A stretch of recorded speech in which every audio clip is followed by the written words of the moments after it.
Twisted Metal Black is one of the most fascinating and intriguing games I've ever played. It seems I never run out of things to talk about with it. It's a game of multiple layers. At the top layer you have fun, shooty action wherein context and story doesn't matter. In the middle layer you have what is resoundingly a screwed up story about a series of psychopaths going through hell to get what they want and to free themselves from their pain. And then on the bottom layer you have the metatextual elements that you have to go out of your way to find, but throws everything you think you know about the game into question. Last time I discussed Twisted Metal Black, we took a look at those metatextual elements, specifically the big twist that encapsulated the entire game that's revealed when you play through the game as Minion and decipher the codes on his loading screens.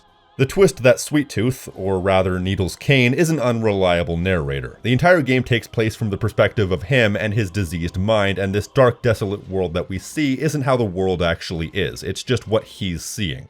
It was such a big twist that it made the coinciding twist that Marcus Kane is a separate, self-aware personality of Sweet Tooth seem inconsequential by comparison, a twist that they doubled down upon in Head On.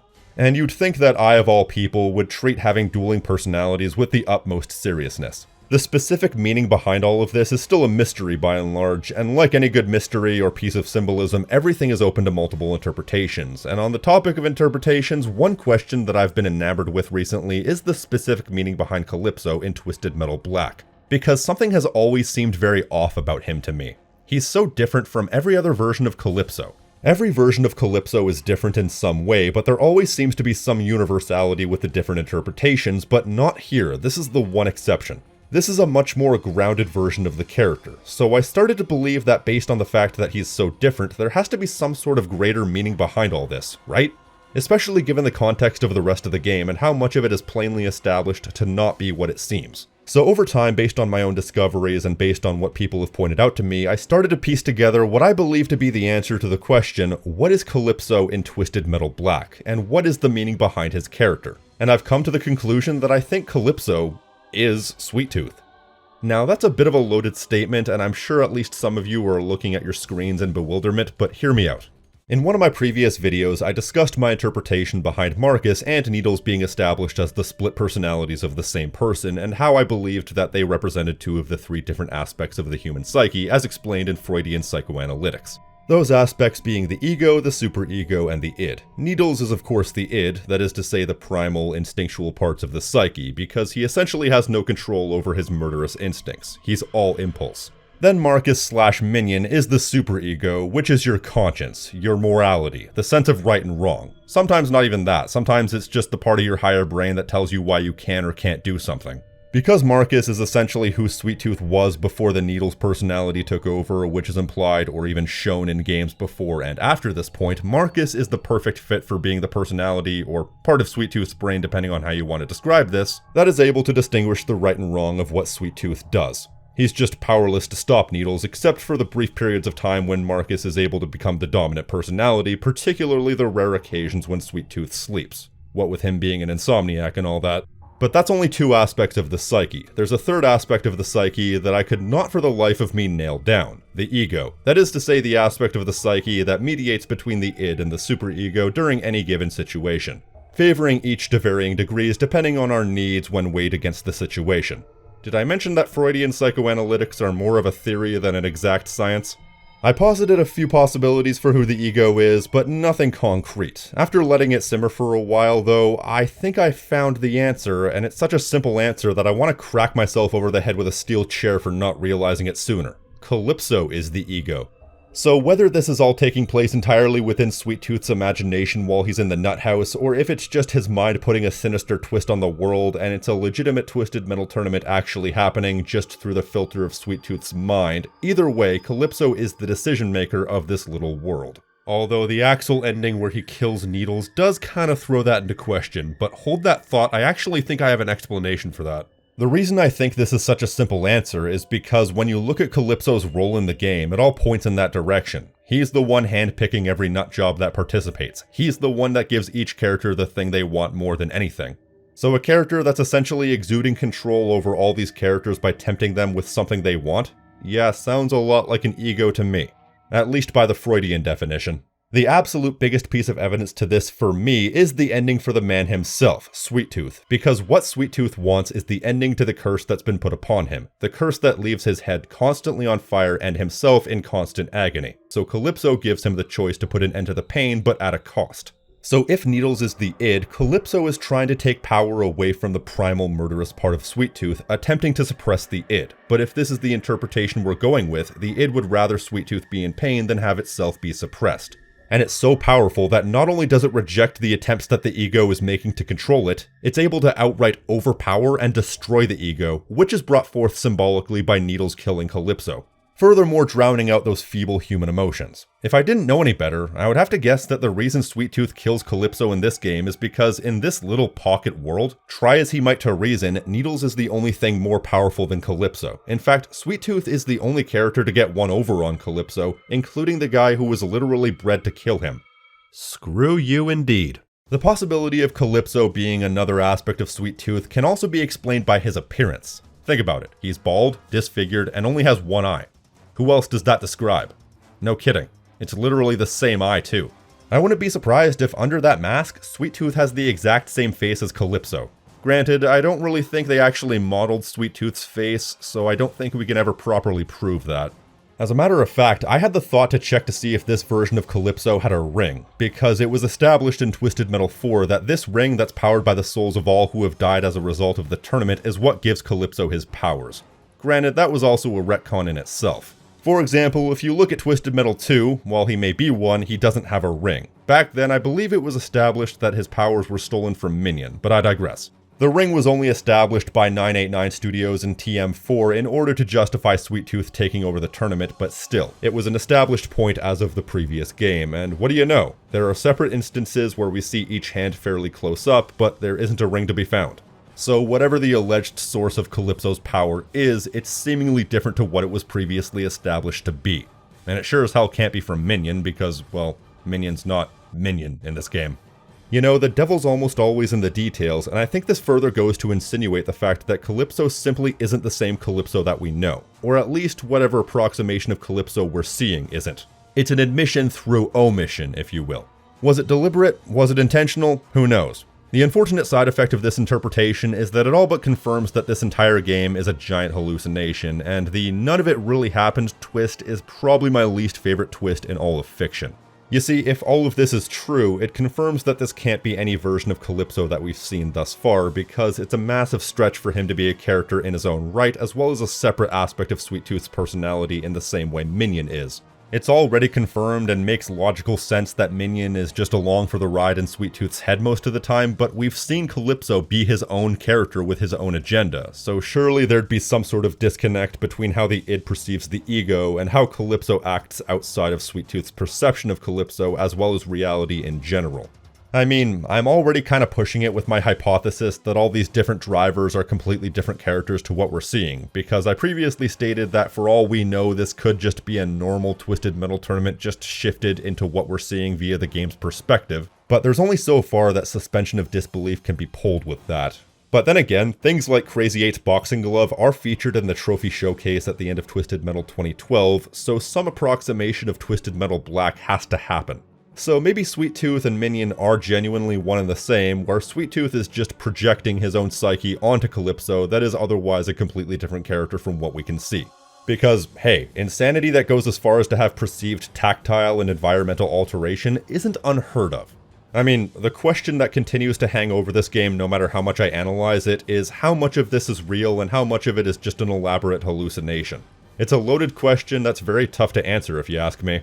As a matter of fact, it seems that every time I answer one question, 3 more questions pop up. It's a bit of a mindfuck. Although thinking about it, there's perhaps a larger intrigue at play here if Calypso is indeed the ego of Sweet Tooth's mind.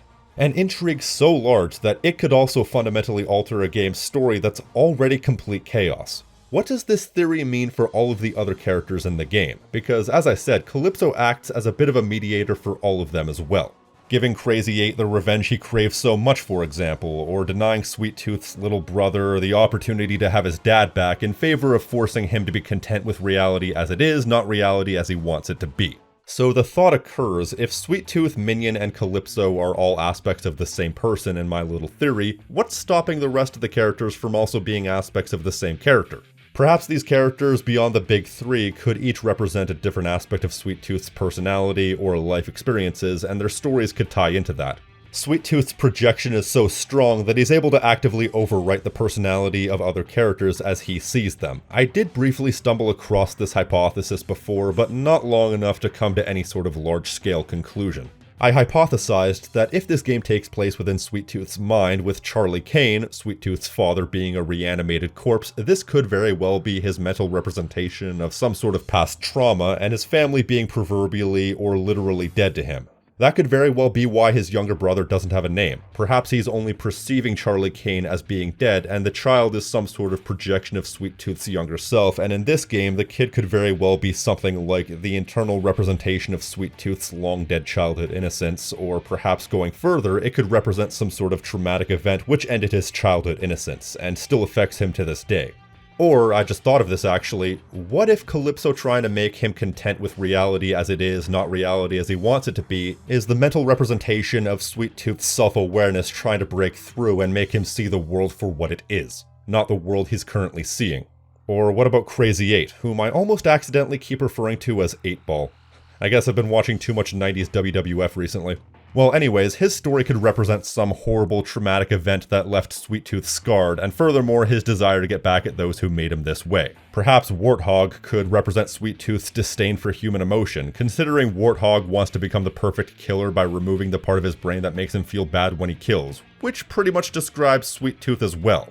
I mean, why else would Marcus Kane be so scared of being found out, and why else would it be such a big deal that Sweet Tooth kills Calypso? Or then there's Axel, who's the one person to get one over on Needles himself for the murder of his wife. Perhaps Needles murdered his own wife, and Axel is the personification of his internalized guilt and suicidal tendencies that came as a result. Because if there's one thing more powerful than mind or matter, it's crushing guilt.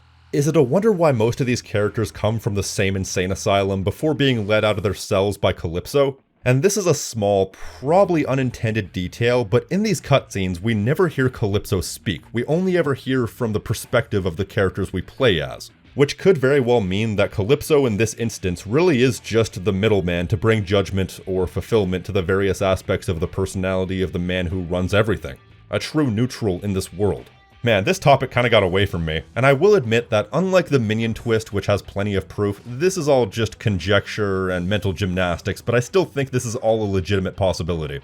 There's a whole bunch of different interpretations you can make here, so much so that it probably warrants its own video, so maybe that can be something for the future. It's hard to say if any of this was the intention of the creators, or if this is just me piecing things together based on my own interpretations, but I also don't believe in word of God interpretation. I mean, I've been told many times that the decodable messages that Minion leaves in his pre-level loading screens were a last-minute addition put in place because they didn't have time to make actual cutscenes for Minion. And my response to that is, so what? I don't think the intention by which something was put into a creative work has any effect on the impact that the inclusion adds to the universe it's included in, or the interpretation of any one individual. I mean, did Herman Melville write Moby Dick knowing that it was going to be one of the most highly analyzed books in history? Doubtful. I mean, think back to high school English class and all the analysis we had to do on books back then. How much of that was creator intended? I doubt much, if at all. But it doesn't mean that what we see or how we interpret creative works has any less legitimacy. Does the fact that these were a last-minute addition make it any less fascinating? Is it suddenly non-canon because they didn't develop the game around the twist? I don't think so. Ultimately, artistic interpretation is nothing more than what you make of it. This is all my take on the game, and I welcome you to share your theories about all of this in the comment section below. To be honest, I've seen a lot of very interesting interpretations. I've seen some people posit the theory that Twisted Metal Small Brawl is a meta-narrative based around kids recreating the Twisted Metal video games with their own RC cars. That's a mind f***. Hell, I've seen people put forth the theory that Calypso's ending in Twisted Metal 4 created a space-time ripple that split reality in two, forcing Sweet Tooth into his own pocket dimension on one hand, creating Twisted Metal Black, and creating Twisted Metal Small Brawl on the other hand, which can be hinted at by the kid finding Calypso's ring in Calypso's ending. Granted, Billy Calypso didn't have a ring in Small Brawl, and it was said in the manual that he got the idea of the Twisted Metal tournament by watching Demolition Derby on TV, but that's besides the point. The point is, there's always new ways to interpret the meaning behind any number of things in this series because it's a series tailor-made for theorizing and analysis. Here's hoping that they bring it back at some point because I really would love to see some more of this series. I may be new to TM, or TW if you prefer, but it's still fun and fascinating all the same. Now, you can turn this video off if you feel like it, and I might cut this part of the video at a later date depending on how outdated it becomes, but I would like to take this time to give a thank you to everybody watching. Recently, my original video on Twisted Metal Black absolutely exploded in popularity, and as a result, I've gained a level of support for my work that I never thought even possible. It's still small potatoes as far as, the larger YouTube landscape, but to me, it's still surreal to see that many people enjoying my content and supporting me in such a short amount of time. So from the bottom of my heart, I really want to say thank you to everybody who's been supporting me, and I hope that you will continue to support me and that I will make content worth watching as we move into the new year and beyond. I've been thinking about the topic of this video for a while, but it's kind of been on the back burner. But I decided to make it as kind of a thank you to everybody for all the support. So this video exists because of you. So thank you. Thank you very much. And to anybody who's brought up criticisms of my videos, I want to assure you I'm aware of all of it. I'm working to improve as we go, and obviously, I would love to go back and improve the videos that I've already made, but unfortunately you can't patch videos once they're out. So I just have to live with it. But trust me when I say, I will strive to be better for all of you in the future. Thank you, and I'll see you next time. King of Snark Style, out.